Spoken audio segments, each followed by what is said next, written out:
New to me, right? Yeah. Good afternoon, and welcome to Evermore Me, day 21. Today we're going to do something a little bit different.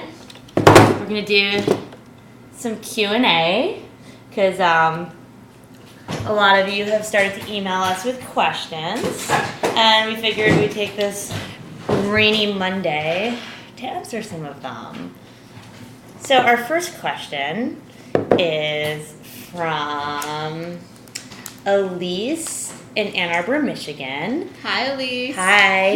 And Elise wants to know what the difference is between feeding a frozen cooked versus a frozen raw food is.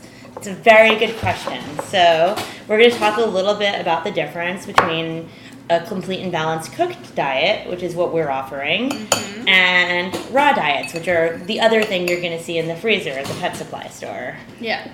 So one of the, of course, the obvious big foremost difference between a cooked diet and a raw diet is that we cook our food. And raw food is raw. And raw food. Although some raw food actually does undergo a high pressurization process that removes the pathogens. Yes, that removes the that's actually, it's a process called high pressure pasteurization and HPP raw. And pasteurization is actually also what occurs when you cook food. And the idea with the pasteurization is that it's supposed to kill pathogens and thus remove some of the, the contaminant risks from raw food. As we know, there are from recent recalls, there have been contaminant risks. So a lot of companies do practice this HPP. The only issue with that is because it's a pasteurization process that will kill bacteria, it's essentially cooking the food. Correct. It's just using pressure to cook the food as opposed to temperature. So the argument about the raw, the argument that there's like living enzymes present in this food that aren't present in cooked food, once it's undergone this high pressure pasteurization, that's really kind of not the case anymore. Right. And and not every company does that. The issue with raw, first of all, let's just say Connor ate raw for... And now Connor's eating garbage, so I'm going to have to go deal with that. Well, Allison tells you a little bit more about cooked versus raw. So raw is, many dogs thrive on raw. We have nothing against raw. I have fed Connor raw diets. Hannah has fed her cats raw diets. And I still do feed my cats raw.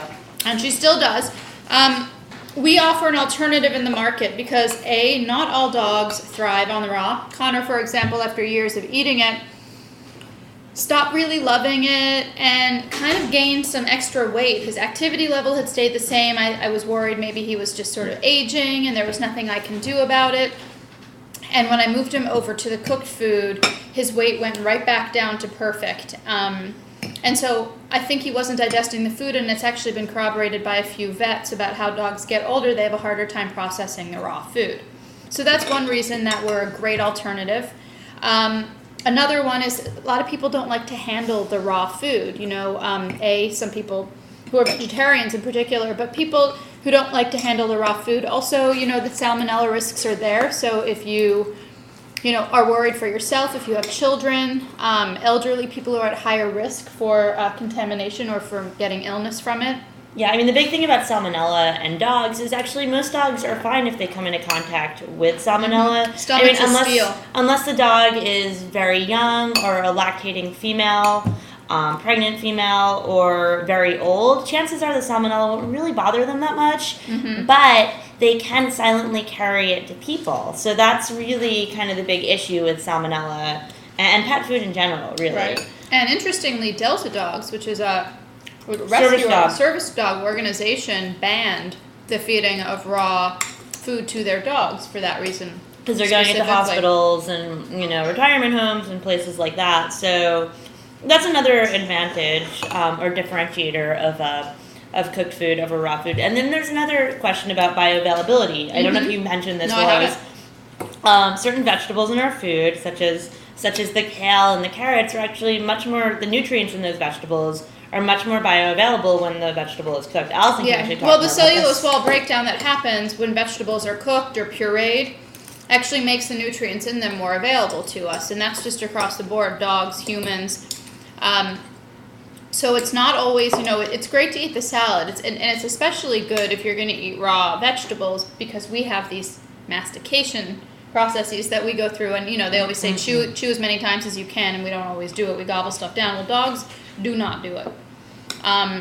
So yeah, when's the last time you saw your dog chewing 30 times? Yeah. Never. So I'm trying to think here. Well, there was something else I was going to say.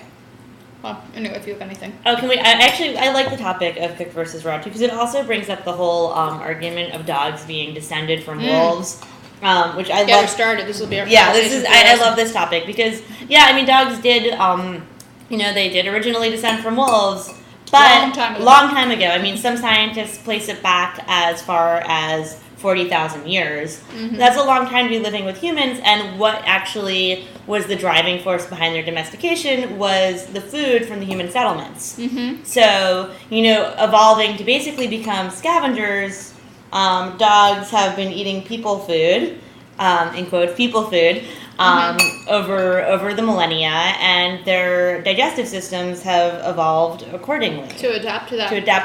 To adapt to what we've been eating. So, unlike, they do have some they are carnivores, but they have omnivorous traits, including, generating certain amino acids that cats don't generate. Which actually brings us to our next question. I just wanted to throw one interesting thing in. So I've gotten this comment, because our food is 100% quote people food. When you think about it, it's visible. You see the carrots, you see everything. There's nothing. It's not disguised.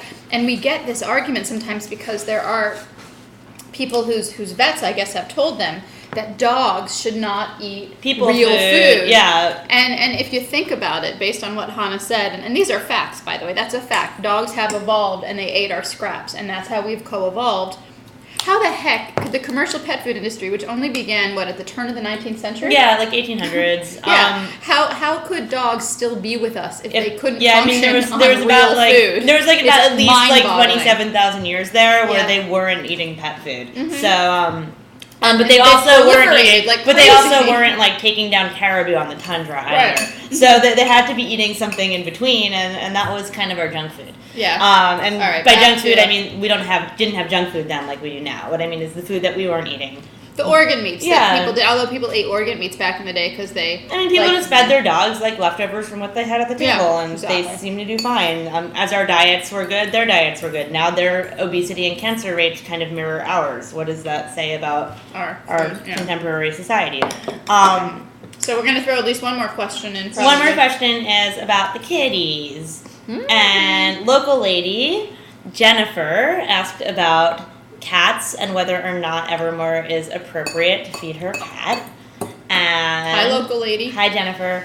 And here's the short answer. It's okay as a snack, but it's not a food for a cat. If your cat, gets really jealous of the dogs and takes a shine to the food, fine, give him or her a little bite. But Evermore's not really a complete diet for cats. It doesn't contain the amino acid that cats need, taurine being the big one, but there's a couple of others. As true carnivores, cats don't produce all of the same amino acids that we do in our bodies. They need to assimilate them from their prey, that being meat.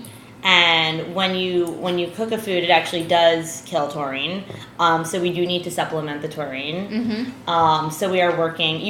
Some cats with kidney problems would do well on Evermore with supplemental taurine. But in general, you actually, all these wonderful things that are great for dogs, like the barley and the alfalfa and the pumpkin seed, cats really don't need as much of that. When we come up with our formula, it's probably going to be 90-95% meat. So it's really not a complete diet for cats, but like I said, it's fine as a snack.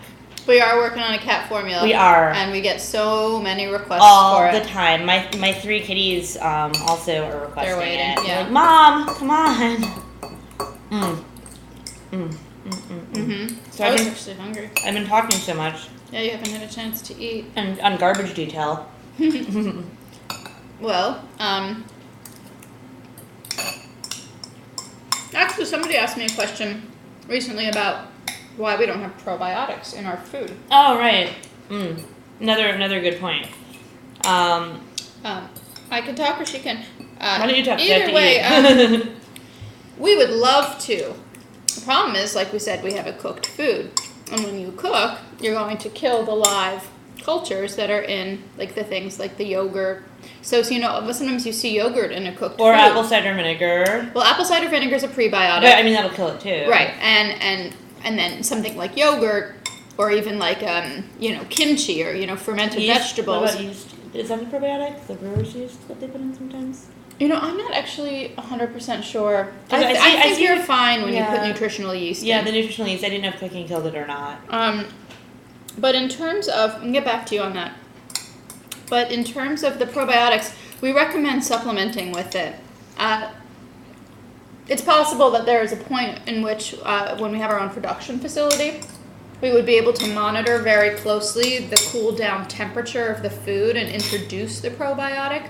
But for now, we would suggest that you supplement with things like raw. If you're going to do anything raw, think about it. Raw honey is also amazing for dogs and us. You put a little bit, like a teaspoon, or not even a teaspoon, but don't put, you know, you don't want to cook any of that stuff. You know, that's why a lot of people don't like to bake with honey, especially raw honey. Because it kills it. Yeah. I mean, or just like, you know, throw a little bit of yogurt, or actually fermented vegetables are also great, like a mild kimchi. Yeah, depending on your dog. Yeah, depending on your dog. If your dog can handle the yogurt, yogurt's fine. Yeah, if your dog has dairy issues, like yogurt, you know, is bad, but if your dog can handle it, that's great. Otherwise, like the mild kimchi. Don't get the spicy kimchi. Like, that would not be very nice to do to your dog. No. But getting a mild kimchi and mixing it in with a really yummy food like Evermore, they'd be down for it. So, well, anyway, we're done good here. For today. But we also, we're gonna post. Huffington Post just put an article out touting the similar qualities about sea vegetables we talked about yesterday, and some other great. So we got the scoop there before Huffington Post. I know, right? They saw our. They must have been watching. Yeah. Anyway, have a great day. We'll be back here tomorrow. We still have over a week left. We can't believe how quickly this is going, but we're having fun. We hope you're having fun watching. Great. Enjoy, and we'll see you tomorrow. Bye.